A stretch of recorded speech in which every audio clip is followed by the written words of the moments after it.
খেলা শুরু হওয়ার আগে সবাই বলে যে আজকে প্রীতি ম্যাচ, কিন্তু শুরু করার পরে কেউ আর প্রীতির ভিতরে থাকে না আর কি, সবাই অপ্রীতির ভিতরে চলে যায় আর কি।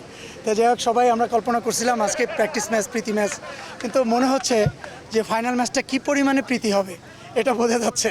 বাট আজকে যাই মনে হলো যে ফাইনাল ম্যাচে আমাদের অবশ্যই রিভিউ কমিটি রাখতে হবে, ফাইনাল ম্যাচে বাফুফের থেকে রেফারি আনতে হবে, এটা কনফার্ম হয়ে গেছি। আমরা আর কোনো প্রীতির হবে না, এটা শিওর।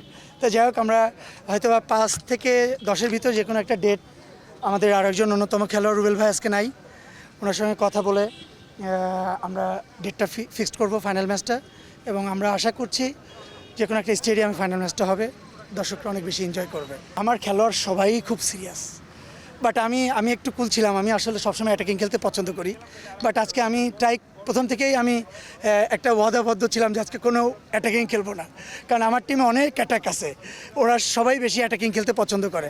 সো আমার মনে হলো যে আমি ক্যাপ্টেন হিসাবে আমার আজকে একটু কুল থাকা উচিত, না হলে আমার টিমের মেম্বাররা হয়তো আরও বেশি অ্যাটাকিং হয়ে যাবে। সিনিয়রদের সাথে খেলা, একটু প্রবলেম তো থাকবেই, সিনিয়রদের পক্ষে একটু রেফারি যাবে, এটা যাক, এটা সমস্যা নেই। খেলাটা সুন্দর হচ্ছে, এনজয় করছি সবাই, এটা সব থেকে মজার ব্যাপার।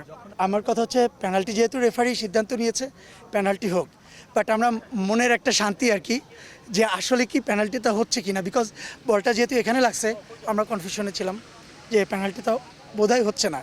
সো এইটা করাতে কি হচ্ছে, আমাদের ফাইনাল ম্যাচটা আরও বেশি সুন্দর হবে, বেশি গোছানো হবে, আমার তাই মনে হয়। সেলিম ভাই বলতেছিল, আমিও শিওর এটা পেনাল্টি না, আমি ভয়তে কিছু বলি নাই, যেহেতু অন্য মানে বিপরীত টিমের, সেহেতু উনি তো চাইলেও কিছু বলতে পারছে না ওই মুহূর্তে। সো উনি মজা করতেছিল যে আমার মনে হয়েছে এটা পেনাল্টি না, কিন্তু আমি কিছু বলতে পারি নাই। সেলিব্রেটার মিস করেছে বলতে, আজকে পরিবেশ পরিস্থিতিও আমাদের অনুকূলে ছিল না। আপনারা দেখছেন প্রথম থেকে অনেক বৃষ্টি, আমরা তো এখন পর্যন্ত ভেজা, যার জন্য ফাইনাল ম্যাচটা যেহেতু অনেক বড় করে হবে, যেন প্রীতি ম্যাচে আমি আমার সেলিব্রিটি আরও যারা আছে, আর্টিস্ট যারা আছে, তাদেরকে ডিস্টার্ব করি নাই, যে যাতে ফাইনাল ম্যাচটা অনেক বেশি এনজয় করতে পারে। আর এখানে যেহেতু ওপেন প্লেস, চাইলেও বৃষ্টি হলে একজন আর্টিস্ট দৌড় দিয়ে কোথাও জায়গা পাবে না বসার জন্য। আর যেহেতু স্টেডিয়ামে হবে ইনডোরে, সেখানে চাইলেও গ্যালারিতে সুন্দরভাবে বসে দেখতে পারবে। সো আমরা চাচ্ছি ফাইনাল ম্যাচটা অনেক সুন্দরভাবে সবাই এনজয় করবে, এবং সেটা না শুধু দেশের মানুষ যারা খেলাটা দেখবে, যে চ্যানেলেই লাইভটা দেখাক না কেন, আমার মনে হয় অনেক বেশি এনজয় করবে আর কি তারা।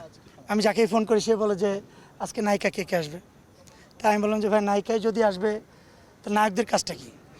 আমি বলছি যে আপনারা ভালোবেসে নায়কদের খেলা, আজকে নায়িকাদের কোনো খেলা নাই আজকে, গতবার ছিল, এবার নাই, এবার শুধু নায়করাই খেলবে।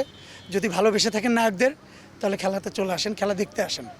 আমার অনেক জার্নালিস্ট ভাইরাও জিজ্ঞেস করছে কোন নায়িকা আজকে খেলবে। লাস্টে যে টুর্নামেন্টটা হচ্ছিল সেলিব্রিটি, আপনারা হয়তো অনেকে জানেন, ওখানে আমার 2টা টিম ছিল, চলচ্চিত্রে একটা হিরোদের, একটা হিরোইনদের। তখন আমার কাছে মনে হয়েছে যে তাদেরকে নিয়ে আমার ফুটবল খেলাটা অনেক বেশি কষ্টের ব্যাপার মনে হয়েছে, বিকজ আমার তো 7 জনের টিম হলে তো আমি 7 জনই রাখবো না, 12 জনই রাখবো। আমার এক ম্যাচে 7 জন থাকলে ওরা 12 জনই নামতে চায় ম্যাচে। তা আমার অনেক বেশি প্যারা গেছে লাস্ট টুর্নামেন্টে। আমি যাদেরকে মাঠে একবার উঠাইছি, তাদেরকে সাব যাদেরকে বাইরে রাখছে, তাদেরকে মাঠে ঢুকাইতে পারি না, তারা মাঠ থেকে নামবেই না। তো সেক্ষেত্রে আমার অনেক কষ্ট হয়েছে। তা আমার মনে হয়েছে যে এবার শুধু হিরোরাই খেলুক, পরবর্তীতে আরও সুন্দর করে হিরোইনদের সঙ্গে হিরোদের ক্রিকেট বা ফুটবল ম্যাচের একটা আয়োজন করব। আজকে যারা থাকতো তারা তো পালানোর জায়গা পেতো না, ওপেন স্পেস, যার জন্য এমনিও আমি ওইভাবে কাউকে ইনভাইট করি নাই। যারা রেগুলার খেলা পছন্দ করে, যারা খেলতে চায়, তাদেরকে ইনভাইট করেছিলাম, তারা সবাই এসেছে। একটা প্র্যাকটিস ম্যাচ হয়েছে, প্রীতি ম্যাচ হয়েছে। আমরা ফাইনালটা ইনশাল্লাহ সবাই সুন্দরভাবে এনজয় করব।